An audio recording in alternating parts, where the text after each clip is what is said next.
ٹیلی phone کی گھنٹی بجتے ہی میز کی دوسری طرف کرسی پر بیٹھے ہوئے ڈاکٹر مورسن نے چونک کر پہلے فون کی طرف دیکھا۔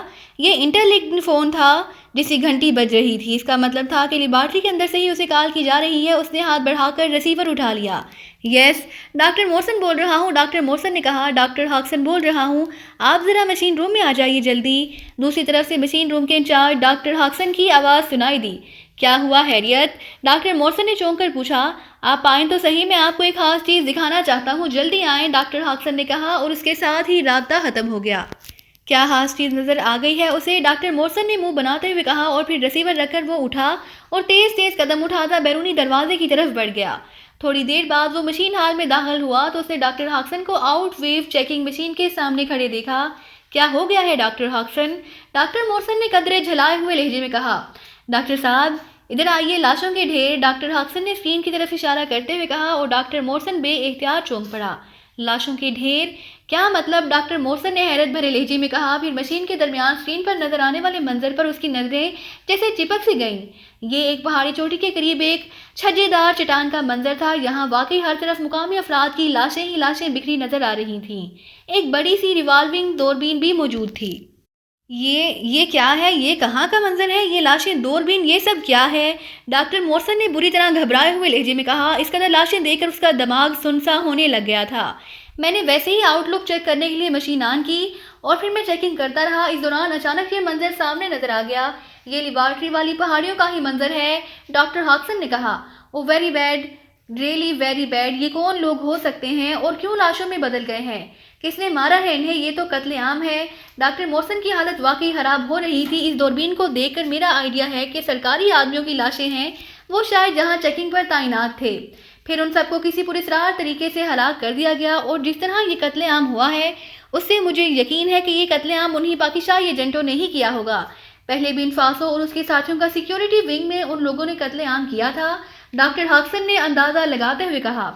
مگر وہ لوگ تو گرفتار کر لیے گئے تھے اور ملٹری انٹیلیجنس انہیں لے گئی تھی، اور مجھے ڈیفنس سیکریٹری نے فون پر بتایا تھا کہ خصوصی عدالت نے انہیں موت کی سزا دے دی ہے۔ یقیناً وہ تو ہلاک ہو چکے ہوں گے، پھر وہ یہاں کیسے آ سکتے ہیں؟ نہیں، یہ کوئی اور چکر ہے، مجھے ڈیفنس سیکریٹری سے بات کرنی پڑے گی، ڈاکٹر مورسن نے کہا۔ بالکل جناب، یہ انتہائی خطرناک صورتحال ہے، ڈاکٹر ہاکسن نے کہا، اور ڈاکٹر مورسن تیزی سے وائرلیس فون کی طرف بڑھ گیا۔ اس نے فون پیس اٹھایا اور نمبر ڈائل کرنے شروع کر دیے۔ یس SPA2 ڈیفنس سیکریٹری، رابطہ قائم ہوتے ہی آواز سنائی دی۔ میں ڈاکٹر مورسن بول رہا ہوں، ہاکسٹن لیبارٹری سے سیکریٹری صاحب سے بات کراؤ، ڈاکٹر مورسن نے تیز لہجے میں کہا۔ یس سر، ہولڈ آن کریں، دوسری طرف سے کہا گیا۔ ہیلو، راڈک بول رہا ہوں، ڈیفنس سیکریٹری۔ چند لمحوں بعد ڈیفنس سیکریٹری کی آواز سنائی دی۔ جناب، میں ڈاکٹر مورسن بول رہا ہوں، ڈاکٹر مورسن نے کہا، اور پھر اس نے پہاڑی کی چوٹی پر موجود دوربین اور لاشوں کے متعلق تفصیل بتا دی۔ او ویری بیڈ، وہاں پہاڑیوں پر تو ملٹری انٹیلیجنس نگرانی کر رہی تھی۔ وہ پاکستانی ایجنٹوں کا گروپ فرار ہو جانے میں کامیاب ہو گیا تھا، اس لیے خطرہ تھا کہ وہ دوبارہ لیبارٹری پر ریڈ کرے گا، کہیں یہ لاشیں ملٹری انٹیلیجنس والوں کی نہ ہو۔ ویری بیڈ، ڈیفنس سیکریٹری نے کہا۔ پھر اب کیا کرنا چاہیے جناب؟ ڈاکٹر مورسن نے گھبرائے ہوئے لہجے میں کہا۔ تم نے وہ راستہ تو بند کر دیا ہوگا جہاں سے یہ پاکستانی گروپ پہلے لیبارٹری میں داخل ہوا تھا، ڈیفنس سیکریٹری نے پوچھا۔ یس سر، ڈاکٹر مورسن نے جواب دیا۔ اوکے، تم بہرحال ہوشیار رہنا، اب مجھے ملٹری کو حرکت میں لانا پڑے گا، میں خود بھی وہیں آ رہا ہوں، لیکن کچھ بھی ہو جائے تم نے بہرحال لیبارٹری کو نہیں کھولنا، سمجھ گئے ہو؟ ڈیفنس سیکریٹری نے کہا۔ یس سر، ڈاکٹر مورسن نے جواب دیا، اور دوسری طرف سے رابطہ ختم ہو گیا۔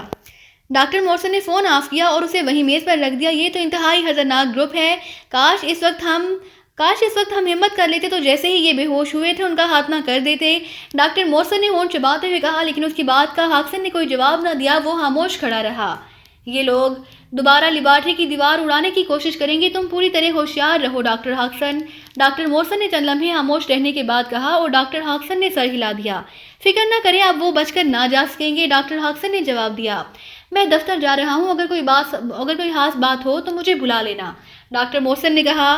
ڈاکٹر مورسن، بہتر ہے کہ آپ یہیں رہیں جب تک ملٹری کے لوگ یہاں نہیں پہنچ جاتے، ہو سکتا ہے ہمیں کوئی فوری فیصلہ کرنا پڑے، ڈاکٹر ہاکسن نے قدرے ہچکچاتے ہوئے کہا، اور ڈاکٹر مورسن نے سر ہلا دیا، اور پھر وہ کرسی گھسیٹ کر اس پر بیٹھ گیا۔ اس کے چہرے پر شدید فکرمندی کے آثار نمایاں تھے۔ یہ فارمولہ تو ہمارے لیے عذاب جان بن گیا ہے، یہ لوگ تو بھوتوں کی طرح پیچھے لگ گئے ہیں۔ چند لمحوں کی خاموشی کے بعد ڈاکٹر مورسن نے بڑبڑاتے ہوئے کہا، اصل میں ہمارے سرکاری اداروں کی کارکردگی انتہائی مایوس کن ہے ڈاکٹر مورسن، اب آپ خود دیکھیں کہ یہ ملٹری انٹیلیجنس والے ان لوگوں کو بے ہوشی کے عالم میں یہاں سے لے گئے ہیں، لیکن اب سیکرٹری صاحب کہہ رہے ہیں کہ وہ فرار ہو جانے میں کامیاب ہو گئے ہیں، اور نہ صرف فرار ہو گئے ہیں بلکہ یہاں پہنچ کر انہوں نے پھر قتل عام بھی کر ڈالا ہے۔ ڈاکٹر ہاکسن نے منہ بناتے ہوئے کہا، اور ڈاکٹر مورسن نے پہلے تو سر ہلایا اور پھر وہ چونک کر اٹھ کھڑا ہوا۔ اس گروپ کو تو چیک کرو وہ کہاں ہے، اگر وہ ان لوگوں کو ہلاک کر کے تو واپس تو نہ چلا گیا ہوگا۔ ڈاکٹر مورسن نے کہا، یہی چیک کر رہا ہوں جناب، لیکن دور دور تک پہاڑیوں میں کوئی زندہ انسان ہی نظر نہیں آ رہا۔ ڈاکٹر ہاکسن نے جواب دیتے ہوئے کہا، کمال ہے، یہ تو طلسم ہو شربا بن گیا ہے۔ آخر قاتل کہاں چلے گئے ہیں، اور اگر چلے بھی گئے ہیں تو کیوں چلے گئے ہیں؟ کہیں وہ غاروں کے اندر سے دوبارہ کوئی دیوار توڑنے کی کوشش نہ کر رہے ہوں؟ ڈاکٹر مورسن نے کہا، نہیں جناب، میں نے سیکیورٹی ونگ کی تمام مشینوں کو یہاں لنک کر رکھا ہے۔ جیسے ہی وہ کسی دیوار کو توڑنے کی کوشش کریں گے مجھے معلوم ہو جائے گا، اور پھر اسپیشل ریس کے ذریعے انہیں مفلوج کر دیا جائے گا۔ ڈاکٹر ہاکسن نے کہا، اور ڈاکٹر مورسن نے ایک بار پھر اس بات میں سر ہلا دیا اور کرسی پر بیٹھ گیا۔ پھر تقریباً 10 منٹ بعد ڈاکٹر ہاکسن چونک پڑا۔ ملٹری آگے ڈاکٹر مورسن۔ ڈاکٹر ہاکسن کی مطمئن سی آواز سنائی دی، کہاں، کیسے؟ ڈاکٹر مورسن نے اچھل کر کرسی سے اٹھتے ہوئے کہا، یہ دیکھیے 10 ہیلی کاپٹر ہیں، اور اب یہ لوگ پہاڑیوں پر اتر کر پوزیشنیں سنبھال رہے ہیں۔ ڈاکٹر ہاکسن نے کہا، اور پھر ڈاکٹر مورسن کے حلق سے بھی اطمینان بھرا طویل سانس نکل گیا۔ واقعی ملٹری کے مخصوص ہیلی کاپٹر پہاڑیوں پر اتر رہے تھے، اور اس میں سے مسلح فوجی اتر کر پہاڑیوں میں پھیلتے جا رہے تھے۔ ایک بڑا ہیلی کاپٹر اس چوٹی پر اترا تھا جہاں لاشیں پڑی ہوئی تھیں، اور پھر انہیں ڈیفنس سیکرٹری راڈک بھی اسی ہیلی کاپٹر سے اترتا دکھائی دیا۔ ٹھیک ہے، اب یہ پاکستانی کسی طرح بھی لیبارٹری تک نہیں پہنچ سکتے۔ اب ہم پوری طرح مطمئن ہو کر کام جاری رکھ سکتے ہیں۔ میں دفتر جا رہا ہوں، ڈاکٹر مورسن نے مطمئن انداز میں کہا، اور پھر جا کر وہ تیز قدم اٹھاتا بیرونی دروازے کی طرف بڑھ گیا۔ عمران نے ہیلی کاپٹر اس قدرتی جھیل کے قریب ایک کھلی جگہ پر اتار دیا، لیکن ہیلی کاپٹر اتارنے سے پہلے وہ ٹرانسمیٹر پر صفدر سے بات کر چکا تھا، اس لیے جیسے ہی ہیلی کاپٹر اترا، جنگل والے حصے سے صفدر اور نعمانی نکل کر ہیلی کاپٹر کی طرف بڑھ آئے۔ کیا رہا عمران صاحب؟ صفدر نے عمران سے مخاطب ہو کر پوچھا۔ چونکہ تنویر اور عمران کے قد و قامت میں واضح فرق تھا، اس لیے صفدر عمران کو پہچان گیا تھا، حالانکہ وہ اس قدر لارڈ ابنسن کے روپ میں تھا کہ وہ پہچانا نہ جا سکتا تھا۔ لارڈ ابنسن کا روپ بے حد کامیاب رہا۔ واقعی یہ لارڈ ٹائپ لوگ انتہائی خوش قسمت ہوتے ہیں، ہر معاملے میں کامیاب ہی رہتے ہیں، عمران نے مسکراتے ہوئے کہا، اور صفدر ہنس پڑا۔ وہ اب جنگل کی طرف بڑھ رہے تھے جہاں وہ کیبن موجود تھا۔ تنویر نے البتہ راستے میں پوری واردات کی تفصیل سنا دی۔ اس کا مطلب ہے کہ اب مسئلہ مکمل طور پر صاف ہو چکا ہے، اب اطمینان سے اس لیبارٹری میں داخل ہوا جا سکتا ہے، صفدر نے کہا۔ ہاں، اسی لیے تو میرے شکار کو لمبا چوڑا شکار کھیلنا پڑا ہے۔ بہرحال اب صدیقی یہاں جولیا کے پاس رہے گا، اور باقی ساتھی اس ہیلی کاپٹر کے ذریعے وہاں پہنچیں گے، اور اس کے بعد کھیل کا آخری ایکشن شروع ہو جائے گا۔ ویسے سچ پوچھو تو اس لیبارٹری نے مجھے ہانسا خراب کیا ہے، ورنہ میں تو صرف ایک فون کال پر لیبارٹری تباہ کرنے کا عادی ہوتا جا رہا تھا، عمران نے کیبن پر پہنچ کر کرسی پر بیٹھتے ہوئے کہا، اور سب ساتھی بے اختیار ہنس پڑے۔ تو پھر چلے میں اسلحہ لے آتا ہوں، صفدر نے کہا۔ میں بھی ساتھ جاؤں گی، جولیا نے کہا۔ نہیں جولیا، تمہارے لیے یہ کیبن ہی ٹھیک رہے گا۔ ویسے اگر تمہیں یہاں کا ماحول پسند ہو تو پھر میں اسے مستقل طور پر اس روتھم سے حاصل کر سکتا ہوں، عمران نے مسکراتے ہوئے کہا۔ بکواس مت کرو، یہ وقت مذاق کا نہیں ہے، جولیا نے مصنوعی غصے بھرے لہجے میں کہا۔ ظاہر ہے وہ عمران کی بات کا مطلب بخوبی سمجھ گئی تھی۔ تمہارے لیے مذاق ہوگا، میرے لیے تو زندگی موت کا مسئلہ ہے۔ کیوں تنویر یار، تم بھی تو کچھ بولو، عمران نے مسکراتے ہوئے کہا۔ مس جولیا ٹھیک کہہ رہی ہیں، ہمیں یہاں بیٹھ کر وقت ضائع نہیں کرنا چاہیے، کسی بھی وقت وہ لاشیں ٹریس ہو سکتی ہیں، اور پھر ان پہاڑیوں پر یقیناً فن لینڈ کی پوری فوج قبضہ کر لے گی، اور ہو سکتا ہے کہ وہ یہاں بھی پہنچ جائیں، تنویر نے اسپاٹ لہجے میں جواب دیتے ہوئے کہا۔ لیکن یہ بھی تم نے سوچا ہے کہ ہم لیبارٹری میں داخل کیسے ہوں گے؟ کیا صرف ملٹری انٹیلیجنس کے ایجنٹس کے ہاتھ میں سے تو لیبارٹری کا راستہ نہ کھل جائے گا؟ عمران نے مسکراتے ہوئے کہا۔ وہ پہلے والا راستہ جو موجود ہے، زیادہ سے زیادہ انہوں نے اسے بند کر لیا ہوگا، لیکن کیا ہوا، اسے دوبارہ بھی تو توڑا جا سکتا ہے، تنویر نے کہا۔ نہیں، اب اس راستے پر انہوں نے یقیناً خصوصی انتظامات کر رکھے ہوں گے۔ اب ہمیں کوئی ایسا راستہ تلاش کرنا ہوگا کہ ہم اس سیکیورٹی ونگ میں جانے کی بجائے براہ راست اصل لیبارٹری تک پہنچ جائیں، ورنہ پھر وہی راستہ کھلوانے کا چکر چل پڑے گا، عمران نے سنجیدہ لہجے میں کہا، اور اس کی بات سن کر باقی ساتھیوں کے چہروں پر بھی خود بخود سنجیدگی پھیلتی چلی گئی، کیونکہ عمران کی بات واقعی درست تھی۔ آپ کے ذہن میں یقیناً کوئی پلاننگ ہوگی، صفدر نے کہا۔ بالکل ہے، بس شرط یہ کہ جولیا کو یہ ماحول اور کیبن پسند آ جائے، عمران نے مسکراتے ہوئے جواب دیا۔ پھر وہی بکواس، آخر تم سنجیدہ کیوں نہیں رہ سکتے؟ اس بار جولیا سے پہلے تنویر بول پڑا۔ سنجیدہ رہنے کے لیے تو یہ پلاننگ کی ہے، ظاہر ہے پھر ساری عمر آٹے دال کے بھاؤ اور چاؤں کے چکر نے ایسا سنجیدہ کرنا ہے کہ عمران بھلا کدھر باز آنے والا تھا۔ میں کہتی ہوں بکواس بند کرو، ہم نے جہاں ساری عمر نہیں بیٹھے رہنا، مشن بھی مکمل کرنا ہے، جولیا نے حقیقی طور پر جھلائے ہوئے لہجے میں کہا۔ مارے گئے یعنی پھر نئی جگہ دیکھنی پڑے گی، مگر میں تو غریب آدمی ہوں، عمران نے سہمے ہوئے لہجے میں کہا۔ یا اللہ کی سزا سے پالا پڑ گیا ہے، جولیا کی جھلاہٹ عروج پر پہنچ گئی۔ ارے یہ فکرے تو میں نے بعد میں کہنے ہیں، عمران نے کہا، اور دوسرے لمحے وہ تیزی سے اٹھ کر ایک طرف کو ہٹ گیا کیونکہ جولیا کا ہاتھ بے اختیار اس کے پیر کی طرف بڑھ گیا تھا۔ صفدر، ہمیں خود ہی کوئی پلاننگ کرنی پڑے گی، اس کی تو عادت ہے عین موقع پر بکواس کرنے کی، تنویر نے صفدر کو مخاطب ہو کر کہا۔ عین موقع؟ او تو موقع آ بھی گیا ہے، مگر وہ صحرا چوہاری وہ، عمران نے چونک کر ادھر ادھر دیکھتے ہوئے کہا، اور صفدر، نعمانی اور صدیقی بے اختیار ہنس پڑے، جبکہ تنویر اور جولیا دونوں کے چہرے غصے کی شدت سے بگڑ سے گئے تھے، وہ واقعی جھلاہٹ کے عروج پر پہنچ گئے تھے۔ سنو، میرے ذہن میں اس سلسلے میں ایک پلاننگ موجود ہے، اچانک عمران نے اس طرح سنجیدہ لہجے میں کہا جیسے وہ زندگی بھر کبھی مسکرایا ہی نہ ہو، اور جولیا اور تنویر سمیت سب ساتھی چونک کر عمران کی طرف دیکھنے لگ گئے۔ کیا پلاننگ ہے؟ صفدر نے کہا۔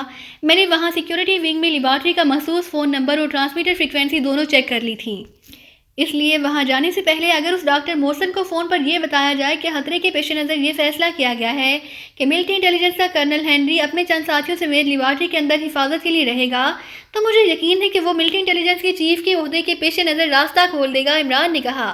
لیکن اس سے کس حیثیت سے بات کی جائے گی؟ تنویر نے کہا۔ کرنل ہنری کے لہجے میں عمران نے کہا۔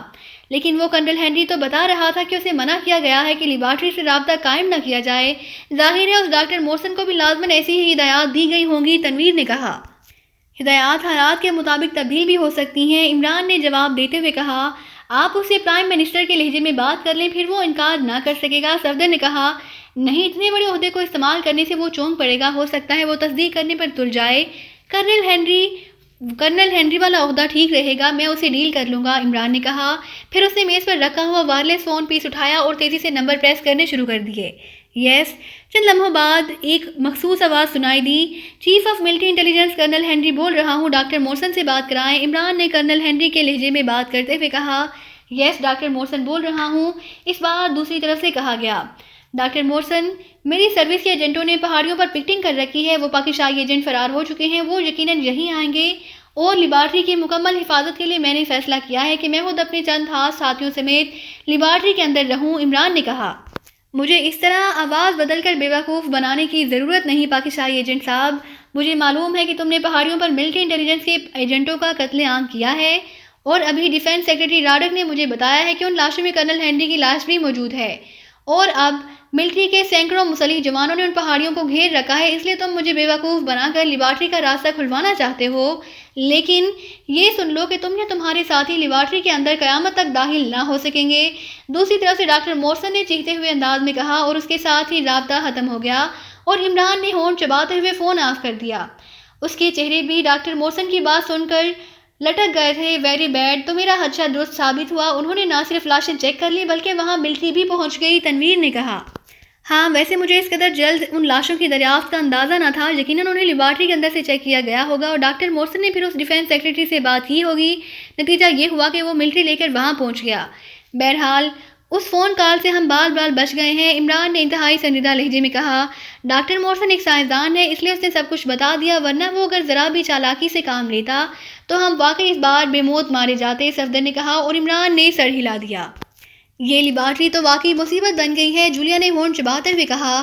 اب تو میرے خیال میں وہاں جانا حماقت ہی ہوگا، ہم کیوں نہ خاموشی سے واپس بلنکی چلے جائیں، یہ لوگ کب تک یہاں پہرا دیں گے، آخر ہٹ جائیں گے، پھر ہم اچانک واپس آ کر ریڈ کر سکتے ہیں، اس بار یوں ہی لیبارٹری اڑا دینی چاہیے، تنویر نے کہا۔ لیبارٹری اڑانا تو زیادہ آسان کام ہے، لیکن پھر ہمیں وہ فارمولہ نہ مل سکے گا، اصل مسئلہ تو اس فارمولے کے حصول کا ہے، عمران نے جواب دیا۔ اس کی پیشانی پر شکنوں کا جال سا پھیلا ہوا صاف دکھائی دے رہا تھا۔ میرا خیال ہے تنویر کی تجویز ان حالات میں درست ہے، ہمیں انتظار کرنا پڑے گا، صفدر نے کہا۔ ہو سکتا ہے کہ وہ طویل عرصے تک فوج کے ایک دستے کو یہاں رکھیں، اور ادھر کارسن کا بھی آسانی سے پتہ چلایا جا سکتا ہے، اور ویسے بھی وہاں ہمارے پاس کوئی رہائش گاہ بھی نہیں ہے، اس لیے ہم الٹا پھنس کر رہ جائیں گے، عمران نے کہا۔ تو پھر اب آخر آپ کیا کرنا چاہتے ہیں؟ جولیا نے ایسے لہجے میں کہا جیسے وہ ان حالات کی وجہ سے ذہنی طور پر زچ ہو کر رہ گئی ہو۔ اگر عمران صاحب اجازت دیں تو میں ایک تجویز پیش کروں، اچانک صدیقی نے کہا، تو عمران سمیت سب چونک کر اسے دیکھنے لگے۔ کیسی تجویز؟ عمران نے چونک کر پوچھا۔ چونکہ اس وقت وہ واقعی ذہنی طور پر الجھا ہوا تھا، اس لیے اس نے سنجیدگی سے پوچھ لیا تھا، ورنہ عام حالات میں یقیناً وہ صدیقی کے اس فکرے پر مذاق کرنے سے باز نہ آتا۔ اگر اس ڈاکٹر مورسن کو مشکوک بنا دیا جائے تو میرے خیال میں کام ہو سکتا ہے، صدیقی نے کہا۔ مشکوک بنایا جائے کیا مطلب؟ صفدر نے حیرت بھرے لہجے میں کہا۔ تمہارا مطلب ہے کہ ڈاکٹر مورسن کی شخصیت کو اعلیٰ حکام کی نظروں میں مشکوک بنا دیا جائے، اس طرح اعلیٰ حکام خود ہی لیبارٹری کھولنے پر مجبور ہو جائیں گے، عمران نے کہا، اور صدیقی نے اثبات میں سر ہلا دیا۔ او صدیقی تو واقعی دور کی کوڑی لایا ہے، لیکن یہ ہوگا کس طرح؟ صفدر نے تحسین آمیز لہجے میں کہا۔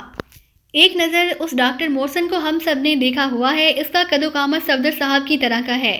میک اپ باکس یہاں موجود ہے اور صفدر صاحب اس کی آواز کی نقالی کر سکتے ہیں یا سیکھ سکتے ہیں، صدیقی نے مسکراتے ہوئے جواب دیا۔ پھر اس کے بعد کیا کریں؟ صفدر نے ہونٹ چباتے ہوئے کہا۔ اس کے بعد صفدر صاحب ڈاکٹر مورسن کے لہجے میں پرائم منسٹر، چیف سیکرٹری یا ڈیفنس سیکرٹری، جس کو بھی مناسب سمجھا جائے، فون کریں گے اور کوئی ایسی فرضی مگر قابل قبول کہانی سنائیں گے کہ پاکستانی ایجنٹوں نے کوئی خفیہ سرنگ لگا کر لیبارٹری پر قبضہ کر لیا ہے، ان میں سے ایک آدمی نے ڈاکٹر مورسن کا روپ دھار رکھا ہے، اس طرح وہ یقیناً دھوکہ کھا جائیں گے۔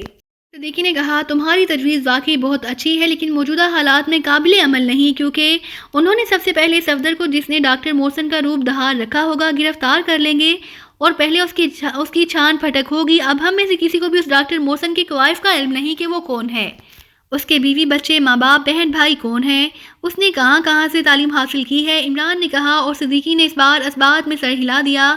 واقعی یہ بات تو میں نے سوچی بھی نہ تھی، صدیقی نے کہا۔ پھر ایسا ہے کہ ہم چند فوجیوں کو اغوا کر لیں اور پھر ان کے میک اپ میں ان فوجیوں میں شامل ہو جائیں اور ان کے چیف کو کور کر کے اس کی مدد سے لیبارٹری کھلوا لیں، اس بار صفدر نے کہا۔ یہ لمبا پروسیجر ہے اور ان ملٹری ایجنٹوں کی تھوک کے بھاؤ ہلاکت سے وہ ویسے بھی بے حد چوکنے ہوں گے، تنویر نے منہ بناتے ہوئے کہا۔ اگر ہم اسی طرح بیٹھے بحث و مباحثہ کرتے رہے تو ہو سکتا ہے وہ ملٹری والے جہاں بھی پہنچ جائیں، اس لیے اب ہمیں سوچنا چاہیے، سوچنے کو چھوڑ کر عمل کرنا چاہیے۔ کنفیوژن کا قول ہے کہ جب ذہن میں جواب دے جائے تو ہاتھ پیر حرکت میں لے آنے چاہیے، کسی نہ کسی چیز کو بہرحال حرکت میں رہنا چاہیے، عمران نے مسکراتے ہوئے کہا اور کرسی سے اٹھ کھڑا ہوا۔ کنفیوشس فلسفی تھا اور فلسفیوں کے اقوال کی اس وقت ضرورت پڑتی ہے جب اپنا ذہن فلسفہ بگاڑنے سے رہ جائے، عمران نے سر ہلاتے ہوئے جواب دیا اور باقی ساتھی بھی اس کے اس خوبصورت جواب پر بے اختیار ہنس دیے۔ لیکن بغیر کسی پلاننگ کے وہاں جانا تو خودکشی کرنے کے برابر ہے، جولیا نے ہونٹ چباتے ہوئے کہا۔ موجودہ سچویشن میں پلاننگ حالات کے ساتھ ساتھ ہی بن سکتی ہے، اس لیے یہاں سے چلو، ہم پہلے قصبے فاک میں جائیں گے۔ میں نے کرنل ہنری سے معلوم کر لیا تھا کہ فاک قصبے میں اس کے ایجنٹ کہاں موجود ہیں، اس لیے ہم محفوظ جگہ پر ہیلی کاپٹر اتار کر آبادی میں آسانی سے داخل ہو سکتے ہیں، عمران نے کہا۔ تو کیا اسی کوٹھی میں جانا ہوگا جس کا پتہ پہلے روتھم نے بتایا تھا؟ صفدر نے پوچھا۔ نہیں، ہم براہ راست پیراماؤنٹ کلب جائیں گے، اس کے بعد روتھم سے مل کر یہ چیک کریں گے کہ کارسن نے اسے کوئی مزید ہدایات تو نہیں دی، پھر جیسے ہوگا ویسے ہی کر لیں گے، عمران نے کہا، اور باقی ساتھیوں نے اسبات میں سر ہلا دیا۔ اور اس کے تقریباً 20 منٹ بعد وہ پیراماؤنٹ کلب کی چھوٹی مگر جدید عمارت کے گیٹ پر پہنچ گئے۔ جولیا اب آہستہ آہستہ چلنے لگ گئی تھی، اس لیے اب اسے لادے لیے پھرنے کا مسئلہ نہ رہا تھا۔ حال تقریباً حال ہی پڑا ہوا تھا، اس لیے عمران کے اشارے پر وہ سب حال میں جا کر بیٹھ گئے، جبکہ عمران کاؤنٹر کی طرف بڑھ گیا۔ روتھم سے کہو کہ کارسن کے مہمان آئے ہیں، عمران نے کاؤنٹر سے جا کر سنجیدہ لہجے میں کہا تو کاؤنٹر مین بے اختیار چونک پڑا۔ او اچھا، کاؤنٹر مین نے کہا اور کاؤنٹر پر رکھے ہوئے انٹرکام کا ریسیور اٹھا کر اس نے ایک نمبر پریس کر دیا۔ کاؤنٹر سے وکی بول رہا ہوں، باس، ایک عورت اور 5 مرد آئے ہیں، مقامی ہیں، ان میں سے ایک صاحب نے کاؤنٹر پر آ کر کہا ہے کہ آپ کو بتا دیا جائے کہ کارسن کے مہمان آئے ہیں۔ کاؤنٹر مین نے پوری وضاحت سے بات کرتے ہوئے کہا، ٹھیک ہے، انہیں میرے دفتر میں پہنچا دو،